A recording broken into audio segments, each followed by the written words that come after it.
எந்த தலைவலிகள் ஒரு பாரதூரமான பிரச்சனை அல்லது சீரியஸ் அண்டர்லைங் கோஸ், அதுக்கு பின்னால ஒரு பெரிய பிரச்சனை இருக்கும், அத உடனடியாக அணுக வேண்டிய தேவைகள் இருக்கும்.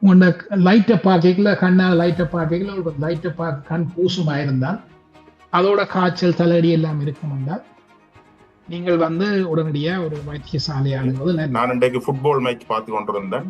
2வது கோல் அடிக்கல எனக்கு ஒரு ஹெடேக் வந்த டாக்டர். அப்ப இது எங்களுக்கு சொல்லும் இட்ஸ் அ சடன் ஒன்செட். அவர் அந்த பாயிண்ட வடிவா சொல்லுவார். அப்படி வர்ற ஹெடேக் ஒரு நார்மல் ஹெடேக் இல்ல. முந்தி பேலோலுக்கு போன தலையடி இப்ப போகுது இல்லையா, அல்லது ஒரு அரை மத்தியாலும் ஒரு மத்தியால போற தலையடி இப்ப மத்தியால கணக்குல கூட இருக்குதுண்டா, அல்லது அந்த தலையடி நீங்கள் தலையடி கேட்கல நீங்களுக்கு ஏதாவது நடந்து போய்க்கல தலையடி கூடுமா இருக்குமல்ல, அதுவும் ஒரு கிட்டத்தட்ட ஒரு நாங்கள் ஹெடேக் வித் ஃபீவர், அதாவது தலையடியோட காய்ச்சல் இருக்குமெண்டா அது மூல காய்ச்சலா இருக்கலாம். ஆஸ்திரேலிய வாழ் ஜாழ் பல்கலைக்கழக மருத்துவ பீட வைத்தியர்கள் வழங்கும் ஆரோக்கிய வாழ்வு நிகழ்ச்சி. உடல் உள்ள ஆரோக்கியம் சம்பந்தமான அன்றாட வாழ்வில் எதிர்நோக்குகின்ற பிரச்சனைகள் பற்றிய கலந்துரையாடல் நிகழ்ச்சி பிரதி வியாழக்கிழமைகளில் பிற்பகல் 6:30 மணியிலிருந்து 7:30 மணி வரை கேட்க தவறாதீர்கள்.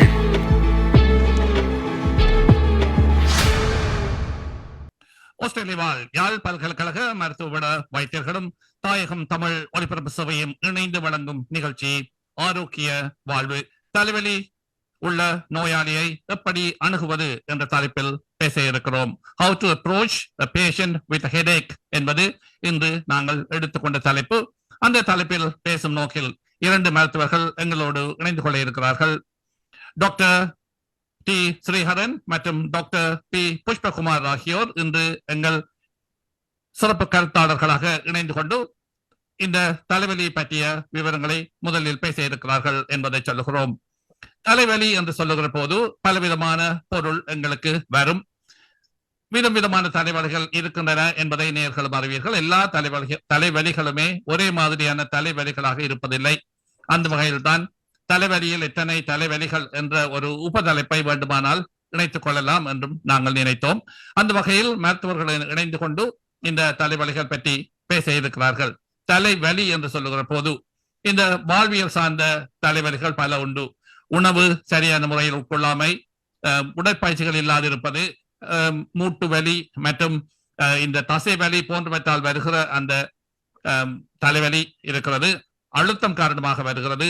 அதிகம் நீர் குடிக்காமல் நீர் குறைந்து உடலில் போகிற போது வருகிற தலைவலி என்று வேறுபட்ட தலைவலிகள் இருக்கக்கூடும். இவை தொட்டாத தலைவலிகளாக இருக்கும். அதே நேரத்தில் சில மருந்துகளை பயன்படுத்துகிற போது வருகிற தலைவலிகளை பற்றியும் நாங்கள் அறிந்திருக்கிறோம். உடலில் ஏற்படுகிற இந்த சுரப்பிகளில் ஏற்படுகிற மாற்றங்கள் கூட சில தலைவலிகளை கொண்டு வரும் என்று கண்டு கொண்டிருக்கிறோம். தடிமன் வருகிற போது அல்லது சைனஸ் என்று சொல்லப்படுகிற இந்த மூக்கடைப்பு சார்ந்த அந்த சுரப்பி ஏற்படுகிற சில விவகாரங்களும் கூட தலைவலியாக எங்களுக்கு மாறக்கூடும். உண்ணாமல் இருப்பது என்பது ஒன்று, ஆனால் சில வகையான உணவுப் பொருட்கள் சிலருக்கு தலைவலிகளை கொடுப்பதையும் நாங்கள் அறிந்திருக்கிறோம். இவ்வாறே போதை தரும் பொருட்கள் கொடுக்கிற தலைவலி ஒன்று இருக்கிறது. இது தான் தவிர வேறுபட்ட மருத்துவம் சார்ந்த தலைவலிகளும் இருக்கின்றன என்று ஒரு மருத்துவ பின்னணி கொள்ளாத ஒருவனாக நான் தலைவலிகள் பற்றி யோசிப்பேன். அந்த தலைவலிகள் பொதுவான தலைவலிகளாக இருக்கிற போது இவை எப்படி எங்களுக்கு ஒரு தீர்க்க வேண்டிய அல்லது தீர்க்கப்பட வேண்டிய தலைவலிகளாக இருக்க போகின்றன என்பது பற்றி பேசும் நோக்கில் நாங்கள் 2 மருத்துவர்களை இணைத்துக் கொண்டு பேச இருக்கிறோம். அந்த வகையில் அந்த மருத்துவர்களை இப்போது நேரலையில் இணைத்துக் கொண்டிருக்கிறோம். எங்களுடன் இணைந்திருப்பவர்கள் டாக்டர் புஷ்பகுமார் பூரணலிங்கம் மற்றும் டாக்டர் டி ஸ்ரீஹரன் ஆகியோர்.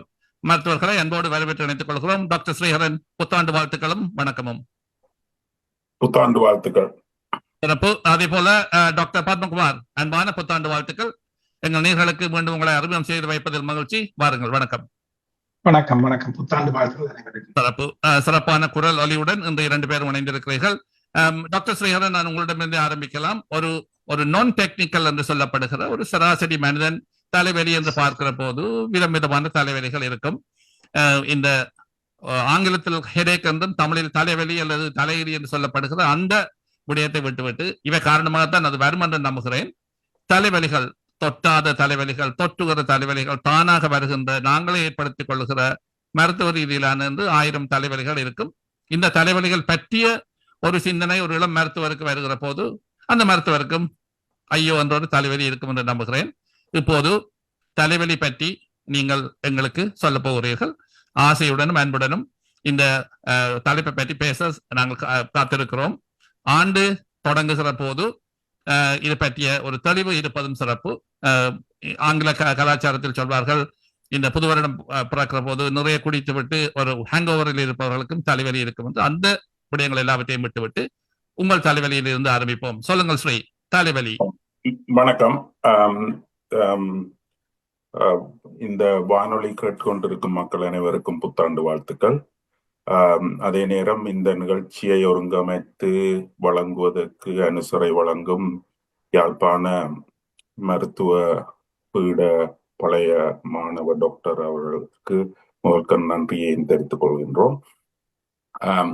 இன்றைக்கு எடுத்த இந்த டாபிக் தலைவலி, ஹெடேக்ஸ் என்று சொல்றது.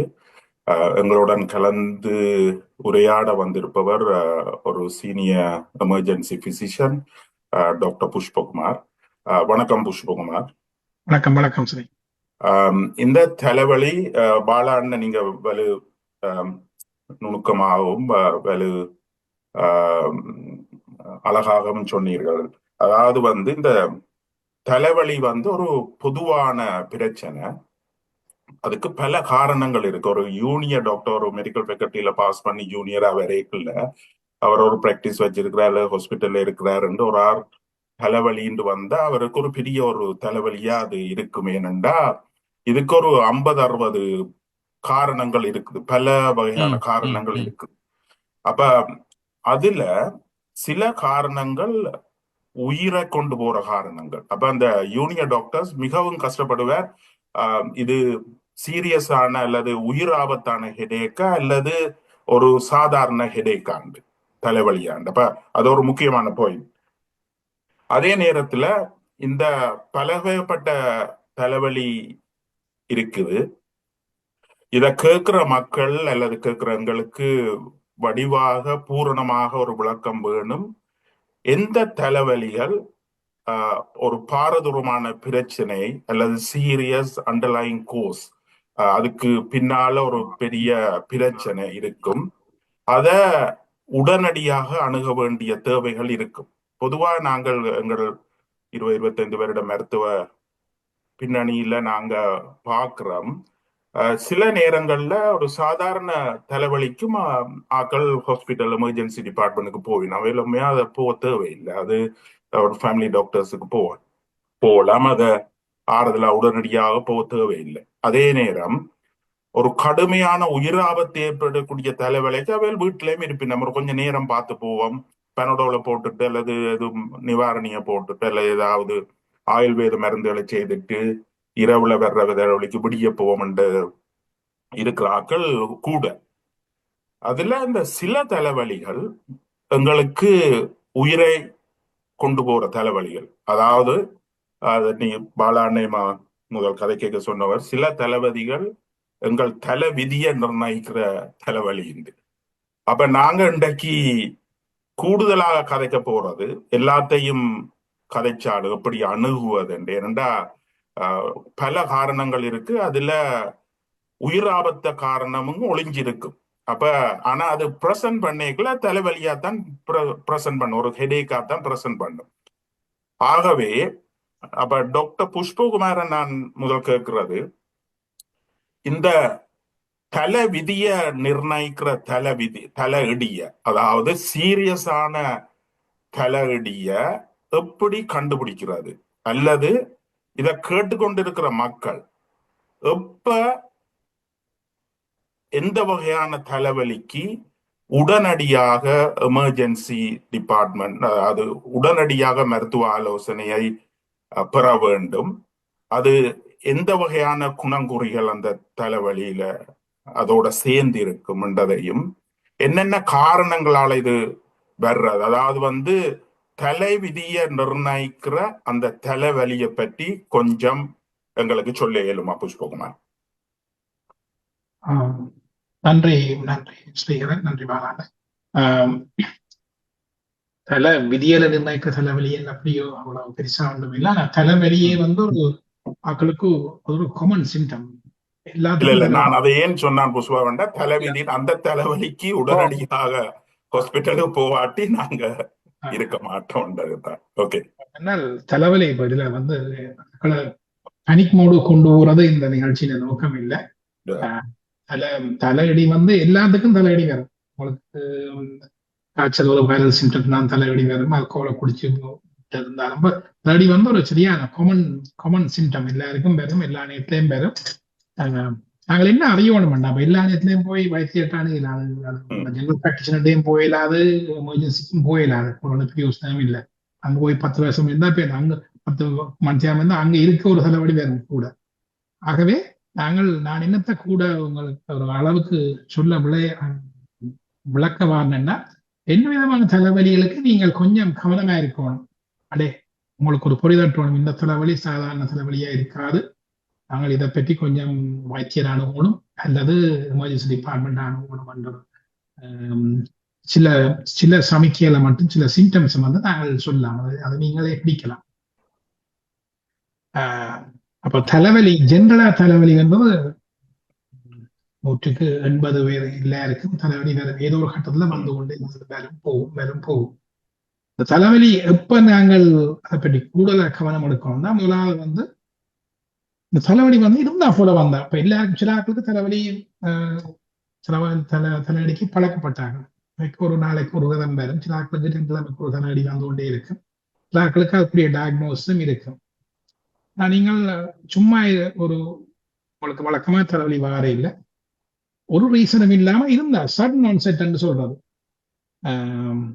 அதாவது தலைவலி உங்களுக்கு போல நேரத்தில் இருந்தா போல நீங்க படுத்து இருந்த நீங்கள் ஏதோ வேலை செய்திருந்தீங்கள், இருந்தா போல யாரோ ஒரு பெரிய சம்மட்டியால் அடிச்ச மாதிரி இருக்கும். அப்படியான ஒரு தலைவலி வரைக்கும் வந்து நீங்கள் டைம் எல்லாரும் கொஞ்சம் யோசிக்கணும்.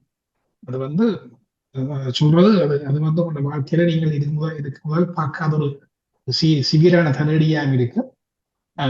இருந்தா போல ஒரு நிமிஷத்துல வந்து நீங்கள் சிரிச்ச காய்ச்சல் ஒரு அநேகமா வந்து அது வேலை செய்யணும் கேட்கறதான பேரமான வேலை செய்யணும், ஒரு பிரச்சனையும் இல்லை. இருந்தா போல யாரும் உங்களுக்கு ஒரு பின்னால் சுவிட்செல்லாம் அடிச்ச மாதிரி ஒரு உணர்வு வந்து இருந்தா போல தலையடி. அந்த தலையடியை நாங்கள் தண்ட கிளாப்பிங் ஹெடேக்ன்னு சொல்லுவோம். அப்படியான தலையடி வந்தால் நீங்கள் நிச்சயமா வந்து நீங்கள் எமர்ஜென்சி டிபார்ட்மெண்ட் அணுகிறது நல்ல ரெண்டாயிரம் பார்க்க நீங்கள் ஒரு ஆம்புலன்ஸை கூப்பிடுறது நல்லா. ஏன் அதை நான் முக்கியமா நீங்கள் போகணும்னு சொல்லுங்கன்னா, அநேகமான அப்படியா தலைவலிக்கு வந்து முதற் காரணமாக உங்களுக்கு நாங்கள் சொன்னோம், ஒரு உங்களோட மூளைக்குள்ள வந்து ஒரு இருந்தா போல சடுதியா வந்து உங்களோட பிரெயின்ல ஒரு ப்ளீட் வந்தா, ஒரு ரத்த போக்கு வந்தா, இப்படித்தான் அந்த தலையடி உங்களை ப்ரெசென்ட் பண்ணும். இருந்தா போல ஒரு பிரச்சனையும் இல்லை, அந்த பிரெயினுக்கு இருந்தா போல ரத்த போக்கு வேகமா இருந்தால் உங்களுக்கு இந்த தண்ட கிளாப்பிங் ஹெடேக்கள், ஒரு சடன் ஹெடேக் சரியான சிவியரா இருக்கு. அதோட சின்ன நேரத்துல நீங்கள் சக்தி வாரமே இருக்கும், தலைச்சுத்து வாரமே இருக்கும், சில நேரம் வராமே இருக்கும். ஆனால் இருந்தா போல ஒரு தலைவலி வந்து வேண்டாம், நீங்கள் கட்டாயம் இதுதான் உங்களுக்கு நாங்கள் சொல்ற போலாது என்றால் அதுக்கு வந்து அதை வந்து நாங்கள் பிற்போட இயலாது. சில பேர் யோசிக்கிறாடே கூடுதலா இந்த வெஸ்டர்ன் வேர்ல்டு நாங்கள் ஓப்பனாக சொல்லலாம், கூடுதலா என்ன நடக்குதுன்னா கூடுதலா ஹெவி ஸ்ட்ரெஸ் இல்லை இது யங்ஸ்டர், இது வந்து இளமாக்களுக்கும் பெறும். கூடுதலாக நாங்கள் பார்க்கறதா சின்ன நேரத்தில் வந்து இரவு நேரத்தில் அந்த பாலியல் கல்வியில் ஈடுபட்டு கொண்டு கேட்கல ஹெவி ஸ்ட்ரெஸ் ஆக்ட் அது அந்த நேரத்தில் வரும். அவன் என்னடாண்டு விடியத்தான் வருவினம் கொஞ்சம் மாறல பொறுத்து சில நேரத்தில் அந்த நேரத்தில் வரைக்கும் வந்து சில நேரம் தாமதமான ஒரு ப்ரெசன்டேஷனா இருக்கு. ஆகவே இப்படியான ஒரு ஹெடேக் வரைக்குல வந்து அது உங்களுக்கு என்ன நாங்கள் சொல்ல விரும்புகிறோம்னா, அது வந்து உங்களோட பிரெயினுக்குலாம் ப்ளீடா இருக்கு. ப்ளீடண்டு இல்லை, ஆனா ப்ளீடா இருக்கிறதுடைய பாசிபிலிட்டி கூட. நீங்கள் எப்படி நாங்கள் அதை இல்லை என்று உறுதிப்படுத்தலாம் என்றால், நீங்கள் வந்தால் நாங்கள் சில ஸ்கேன்ஸை செய்து வேறு சில பல டெஸ்ட்டை செய்து தான் நாங்கள் இல்லையாண்டு உறுதிப்படுத்துவோம். அப்போ அப்படியான ஒரு ஹெடேக்கு நீங்கள் உடனடியா அதான் நீங்க உடனடியா ஆம்புலன்ஸை கூப்பிடுற அளவுக்கு சீரியஸான ஹெடேக் கண்டா அது வேற வேற சில தலையடிகளோட அதோட சேர்ந்த சில சிம்டம்ஸ் வரைக்கல நீங்கள் சில நேரத்தில் வைத்தியசாலையை அணுகிறது வந்து மிகவும் சாலச்சிறந்ததா இருக்கும். அதுல முக்கியமா உங்களுக்கு தலையடி வந்துட்டு சன்ன வரையில சரி இன்றைக்கு காலமேந்து ஒரு மேருக்கு வந்தது வந்திருந்தா போல உங்களுக்கு இருந்தா போல பார்வையில மங்கலா இருக்குது அல்லது உங்களோட கதை ஒரு மாதிரி இருக்கு கதைக்கு எல்லாமே இருக்கு அல்லது உங்களோட ஒரு பக்கம் மேல பக்கமோ அல்ல பக்கமோ உங்களோட கையோ காலோ கொஞ்சம் வீக்கா இருக்கண்டா ஏதாவது நியூரல் சிம்டம்ஸ் இருக்கண்டா அதுவும் வந்து ஒரு பாரதூரமான நாங்கள் உடனடியாக நடவடிக்கை எடுக்க வேண்டிய ஒரு இடைக்கா இருக்கு தலையடியா இருக்கு. அப்ப இந்த தலையடியோட சில அதோட சில அடிஷனல் ஃபீச்சர்ஸ் வரைக்கல நீங்கள் ஜெனரல் உங்களோட ஜிபிட்ட போகாம நீங்கள் வைத்தியசாலைக்கு எமர்ஜென்சிக்கு வருவது நல்லது. நான் சொன்னோம் நீங்கள் ஆம்புலன்ஸ் கூப்பிடுறதே நல்ல விஷயம். இது வந்து சில நேரத்துல இதுவும் சில நேரத்துல வந்து ஒரு வித்தியாசமான ஒரு இன்ட்ராக்ஷனல் ப்ளீட் ஒரு இரத்தப்போக்காக இருக்கலாம். இது முக்கியமா இருந்தால் எங்கண்டையில அநேகமான பேர் வந்து இந்த காலத்துல வந்து கன பேர் வந்து ஏதோ சில பல காரணங்களுக்காக ஏதோ ஒரு காரணத்துக்காக கன பேர் வந்து பிளட் தினஸோட இருக்கிறேன். அதாவது குருதியை வந்து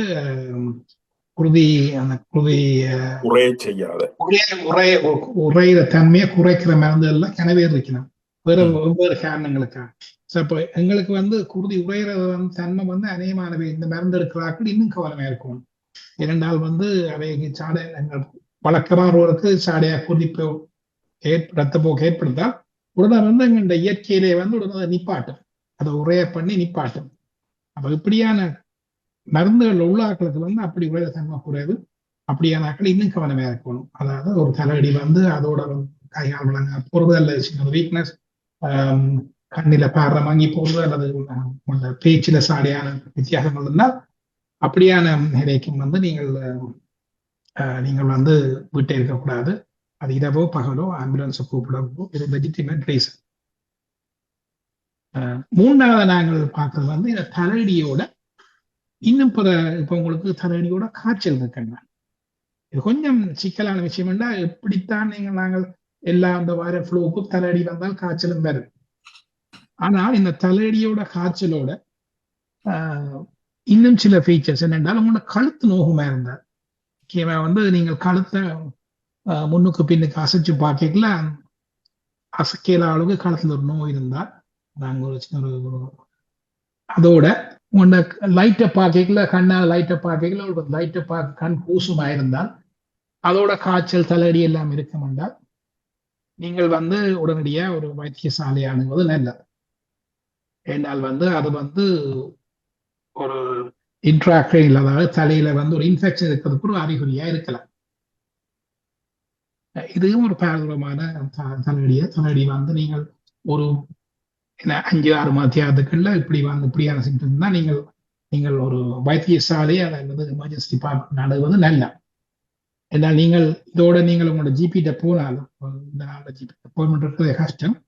அப்படியே போனாலும் அவரால் கணக்கு செய்யலை. அவருக்கு அங்கே அதை டயக்னோஸ் பண்றக்கூடிய எக்யூப்மெண்ட்ஸ் இருக்கா ஸ்கேன்ஸ் இருக்கா இன்வேரியபிளி அவர் உங்களை ஒரு மஜிஸ் தான் நினைப்புவேன். அவை இப்படியானதுக்கு வந்து நீங்கள் காலத்தை பின்போடாமல் இரவு தானே காலம் போகுமென்று பார்க்கலாம். ஒரு எந்த தலைக்கும் ஒரு பேனோல போட்டு பார்க்க நல்லந்தான். ஆனால் இப்படியான இதுகளுக்கு வந்து பேனோல பெருசா வேறு செய்யாது. நீங்க ஒரு ஆஸ்பத்திரிக்கு வந்து அங்க ஒரு வைத்தியரை சந்திச்சு நேராக காய்ச்சி அவர் வந்து உங்களை பரிசோதிச்சு அது தேவையான டெஸ்ட்டை செய்து அது இல்லை என்று ப்ரூவ் பண்றது நல்ல விஷயம். இதெல்லாம் நம்ம உடனடியா நீங்கள் வர வேண்டியது. சில ஹெடேக் வந்து காலங்காலமா சிலர்கள் வந்து காலங்காலமா ஹெடேக் இருக்கும் தலையடி இருக்கும். அதுல வந்து முதன்மை சில தலையடிகள் வந்து கோமடா எல்லாருக்கும் இருக்கும். கபால புத்தண்டுவினம் டென்ஷன் ஹெடேக் கண்டும் அதில் பற்றி டாக்டர் ஸ்ரீதரன் மீண்டும் அதை கொஞ்சம் மடிவா சொல்லுவேன். சில ஹெடேக் வந்து உங்களுக்கு இப்போ தலையடி வந்து தொடர்ந்து உங்களுக்கு தலையடி இருக்கும் வழக்கமா வரும் போகும். நீங்க சாலோட போடுவீங்க போகும் பேந்து வரும் பேந்து போகும். நீங்க அதை பெருசா எடுக்கவே இல்லை. இருந்தா போல அந்த தலையடி வந்து முந்தி பேனலுக்கு போன தலையடி வந்து இப்ப போகுது இல்லையா, அல்லது ஒரு அரை மாத்தியாலும் ஒரு மாத்தியால போற தலையடி இப்ப மத்தியால கணக்குல கூட இருக்குதுண்டா, அல்லது அந்த தலையடி நீங்கள் தலையடி கேட்கல நீங்கள் ஏதாவது நடந்து போய்க்கல தலையடி கூடுமா இருக்குமெண்டா, அல்லது அந்த தலையடியோட பேர்ந்து காலம்படி அந்த தலையடி கூடவே இருக்கும், ஒவ்வொரு நாள் உங்களுக்கு பேக்கில தலையடி இருக்குது. இப்படியான சில அறிவியல் உங்களுக்கு காலப்போக்கில் இருந்தா, இது நான் சொல்ற ஒரு கிழமை 2 கிழமை ஒரு மாதத்துல இப்படியே தலையடி கூடுமா இருந்தா அதுவும் ஒரு கிட்டத்தட்ட ஒரு நாங்கள் ஒரு என்ன சொல்றது, அது உடனடிய ஒரு ஓரளவுக்கு உடனடியன்னு சொல்லாட்டியும் அதை நாங்கள் பார்க்கணும், அதை பற்றி நாங்கள் இன்வெஸ்டிகேட் பண்ணோம். அதை நாங்கள் அப்படியே விடையலாது என்றால் அது சில நேரத்தில் உங்களுக்கு ஒரு ஒரு தரைக்குள்ள ஒரு சின்ன கட்டியா இருக்கலாம். கட்டி எல்லா கட்டியும் கேன்சரா இருக்கணும் இல்லை, ஒரு கட்டியா இருக்கலாம். அது கொஞ்சம் கொஞ்சம் வளருதுன்னு அர்த்தம். என்றால் அது வளர்ந்து உள்ளுக்குள்ள தலையில உள்ள மூளை சுற்றியுள்ள இடங்களுக்கு ஒரு ப்ரெஷரை கொடுக்கல இப்படியான சிம்டம்ஸ் இப்படியான அறிவியல் வர பார்க்கும். இப்படியான நேரத்துல நீங்கள் நீங்கள் ஜிபிட்டே போகலாம், அவரும் உங்களுக்கு சிடி ஸ்கேன் அதில் ஆர்கனைஸ் பண்ணுவேன், அல்லது நீங்கள் நேராக எமர்ஜென்சிக்கும் வரலாம். என்னால் அங்கேயும் நாங்கள் சில டெஸ்ட்களை செய்து பார்த்தால் தெரியும் இது என்ன விதமான தலையடி என்று. இதை விட சில தலையடிகளுக்கு இன்னும் இன்னும் சில சீரியஸான கேணிகளுக்கு தலையடிக்கு நான் அந்த 7 வரையும் ஒரு கால் சிம்பிளிஃபை பண்ணி உங்களுக்கு தர பார்க்கிறேன். டாக்டர் பத்மகுமார், இந்த இடத்தில் நீங்கள் சொன்ன விடயங்களை ஒரு முறை தொகுத்து விட்டு போகலாம். டாக்டர் ஸ்ரீஹரன் அதை செய்வது நல்லது என்று நம்புகிறேன். அதாவது தலையில ஒரு ஏதோ ஒரு வளர்ச்சியோ ஏதோ ஒரு குருதி கசிவோ அல்லது ஒரு ஸ்ட்ரோக் வருவதற்கான ஏதோ ஒரு பின்னணியோ இருக்கிற போது நீங்கள் முதலே சொன்னதை போல நாங்கள் கடுமையான தலையடி இருக்கிறது என்பதை சொல்லிவிட்டு தான் எல்லாவற்றையும் பேச போகிறோம். தலையடி இப்போது வந்துவிட்டு நாளைக்கு போய்விடும் அல்லது தன்னோட போட்டுவிட்டால் போய்விடும் என்று இல்லாத மிகவும் கவனமாக எடுக்க வேண்டிய தலைவலிகளும் இருக்கின்றன அல்லது தலையீடு இருக்கின்றது என்பதை சொல்வதற்காகத்தான் அந்த ஆரம்பத்தில் முக்கியமான அவசரமாக கையாள வேண்டிய தலையீடுகளை பற்றி சொல்கிறீர்கள் என்பது தெளிவு. இந்த விடயங்கள் அதாவது தொட்டாத நோய்களாக வருகிற அல்லது களைப்பு உணவு நொதியம் போன்றவற்றால் வராத ஏதோ ஒரு பிரச்சனைக்கான தெளிவான குணங்குறியாக இருக்கிற தலைவலிகள் பற்றி 4ஆக பிரித்து சொன்னீர்கள். அதற்குள்ளும் உபபிரிவுகள் இருக்கின்றன. டாக்டர் ஸ்ரீஹரன், இது ஒரு முறை தொகுத்து விட்டு போவது நல்லது என்று. அதாவது என்ன புஷ்பகுமார் என்ன சமரியா சொல்றேன்டா, தலைவலி பல வகையான காரணங்கள்ல இருந்தாலும் சில தலைவலிகள் சீரியஸான ப்ராப்ளம். அத உடனே நாங்க டாக்டர்கிட்ட அணுகாட்டி எங்களுக்கு உயிர் ஆபத்து ஏற்படுற சந்தர்ப்பங்கள் மிக கூட. ஆகவே அந்த தலைவலிகள் எப்படி இருக்கும் என்றுதான் இவ்வளவு நேரம் புஷ்பகுமார் கதைச்சவர். அதுல முதலாவது இம்பார்ட்டன்ட் பாயிண்ட் சடன் ஒன்செட். அதாவது இப்ப எங்களுக்கு பொதுவா இந்த சீரியஸ் ஹெடேக் ப்ளீடிங் அல்லது ஒரு பாரதூரான பிரச்சனையாக்கள் பொதுவா எங்களுக்கு சொல்றது, நான் இன்றைக்கு ஃபுட்பால் மேட்ச் பார்த்து கொண்டிருந்தேன், 2வது கோல் அடிக்கல எனக்கு ஒரு ஹெடேக் வந்த டாக்டர். அப்ப இது எங்களுக்கு சொல்லும் இட்ஸ் அ சடன் ஒன்செட். அவர் அந்த பாயிண்ட வடிவா சொல்லுவார். அப்படி வர்ற ஹெடேக் ஒரு நார்மல் ஹெடேக் இல்ல, அத பினைன் ஹெடேக் இப்படி மற்றதால வர்ற ஹெடேக் இல்ல, அது ஒரு பாரதூரமான ஹெடேக். மற்றதாம் இருக்கலாம், ஆனா நாங்க அதை இன்வெஸ்டிகேட் பண்ணி அது இல்லை என்று சொல்ல வேண்டும். அதாவது by we diagnose benign by excluding serious என்று ஆங்கிலத்தில் சொல்ல. அதாவது இப்படியாத சடுனா வர்ற தலைவலி 99% சீரியஸ், 1% சீரியஸ் இல்லாம இருக்கும். ஆகவே நாங்க சீரியஸ் ஆனதை தடுக்கிறதுக்கு உடனடியாக ஹாஸ்பிட்டல்ல போய் சிடி ஸ்கேன் எம்ஆர்ஐ செய்து அதை எக்ஸ்க்ளூட் பண்ண வேணும். அதான் முதலாவது. ஆகவே சடன் ஒன்செட். அந்த நீங்கள் சொல்ல வந்த விடயத்தை நான் எனது பாணியில் வழங்கி கொண்டால், திடீரென்று வருகிற ஒரு தலையடி வந்தால் அது இலகுவாக நாங்கள் எடுத்துவிட்டு போய்விடக் கூடாது. அது ஒரு பிரச்சனையாக இருக்கலாம் என்ற ஊகத்தோடு போய் அப்படி ஒன்று இல்லை என்று மருத்துவ பரிசோதனையில் சொல்லும் வரை அதை ஒரு பிரச்சனையானதாக கருதுவதன் மூலம், ஆங்கிலத்தில் ஃபால்ஸ் பாசிட்டிவ் ஃபால்ஸ் நெகட்டிவ் என்றெல்லாம் சொல்வார்கள், அதற்குள் போகவிட்டாலும் கூட அது முக்கியமான பிரச்சனை என்று நினைத்து கொண்டு போய் அதை இல்லை என்று மருத்துவர் சொல்லி எங்களை தெளிவாக விட்டாலே ஒழிய அதை ஒரு பாரதூரமான தலையடியாகத்தான் எடுத்துக்கொள்ள வேண்டும். அது தலையடி அல்ல, வேறு ஒன்றின் குணங்குறி என்று சொல்லுகிறீர்கள். சொல்லுங்கள் ஸ்ரீ. ஆமா, அதை நாங்க செகண்டரி ஹெடேக்னு சொல்லுவோம். அதாவது சடனா சிவியரா முந்தி ஒரு நாளும் வராம ஒரு ஹெடேக் வந்தா அது ஆல்மோஸ்ட் ஆல்வேஸ் ஒரு பாரதூரமான பிரச்சனையா தான் இருக்கும். ஆகவே நீங்க ஹாஸ்பிட்டலுக்கு போக வேணும். இரண்டாவது அவர் சொன்னவர், ஒரு ஹெடேக்கோட ஏதாவது அசோசியேட்டட், அதாவது சேர்ந்த குணங்குறிகள் இருக்குமெண்டா, உதாரணமாக ஒரு டபுள் விஷன், ஒன்று ரெண்டா தெரிகிறது, அல்லது அன்செடி கெயிட் நடக்கிறது கஷ்டமா இருக்கு, அல்லது கிருதி சுத்துற மாதிரி வேர்டைகோன்னு சொல்லுவோம், அல்லது ஸ்பீச்ல ஏதாவது தடக்கப்பட்டு கதைக்கிறது, அல்லது ஒரு நோஷ் வாமிட்டிங், திருப்பி வாமிட்டிங், இப்படியான அறிகுறிகள் ஒரு சிவியர் ஹெடேக்ல இருந்தா, ஒரு ஸ்கோர் பண்ணுனா ஒரு 8 out of 10, 8/10, அவ்வளவு சிவியரான ஹெடேக்கோட ஏதாவது மற்ற காரணிகளும் சேர்ந்து இருந்தா நீங்க அதுக்கு உடனடியாக மருத்துவரை அணுக வேணும். அது ஏதாவது ஒரு காரணத்தாலதான் அது வந்திருக்கும். மூன்றாவது அவர் சொன்னவர், ஹெடேக் வித் ஃபீவர், அதாவது தலையடியோட காய்ச்சல் இருக்குமெண்டா அது மூளைக்காய்ச்சலா இருக்கலாம். ஒரு சின்ன ஒரு இது இருக்குது, மூளையை தாக்குற மூளைக்காய்ச்சலா இருக்கலாம். மூளைக்காய்ச்சலுக்கு உடனடியாக ஆன்டிபயோட்டிக் கொடுக்க வேண்டும். வித்தின் ஃபியூ ஹவர்ஸுக்குள்ள நீங்க ஹாஸ்பிட்டலுக்கு போக வேணும். அதே நேரத்தில் அது வைரல் காய்ச்சலாகவும் இருக்கலாம், வைரஸாலையும். வைரஸால வர்ற ஹெடேக் பொதுவா ஓரளவு நாங்க அறிந்து கொள்ளலாம். ஒரு இருமல் இருக்கும், சோத்ரோட் இருக்கும், தொண்டை நோய் இருக்கும், உடம்பு உழைவுகள், அப்படி பொடி ஏக்ஸ்ன்னு சொல்லுவோம், அதுகளோட வர்ற வைரல் காய்ச்சலோட வர்றது வைரல் ஹெடேக். இந்த மூளை காய்ச்சல் மூளைய பாதிக்கிறது. அந்த இன்ஃபெக்ஷன் வந்தா கட்டாயம் உங்களுக்கு வாமிட்டிங் இருக்கும், சிவியர் ஹெடேக், வாமிட்டிங், அதோட போட்டோபோபியான்னு சொல்லுவோம், லைட்டை பார்க்க கஷ்டமா இருக்கும், கழுத்து நெக் ஸ்டிஃப்னஸ் சொல்லுவோம், கழுத்து இதா இருக்கும். அதே நேரத்தில் ஒரு ட்ரௌசியா, எந்த மூளையை பாதிக்கிற இன்ஃபெக்ஷன் தானே, மூளைய பாதிக்கிறத அவளுக்கு ஒரு நெத்திர குணமா, ட்ரௌசியா, ஸ்லீப்பியாவும் இருப்பினா. அப்படியான ஹெடேக்க மிஸ் பண்ணக்கூடாது. ஏன்னா வித்தின் ஃபியூ ஹவர்ஸ்ல ஆன்டிபயோட்டிக் கொடுத்தா தான் அது பாக்டீரியாவால வர்ற மூளைக்காய்ச்சல்ண்டா அல்லது சீரியஸா அவர் இறந்து விடுவினா. அப்ப அது ஒன்று. அப்ப இப்படியான ஹெடேக் பொதுவாக நாங்க மிஸ் பண்ண மாட்டோம்.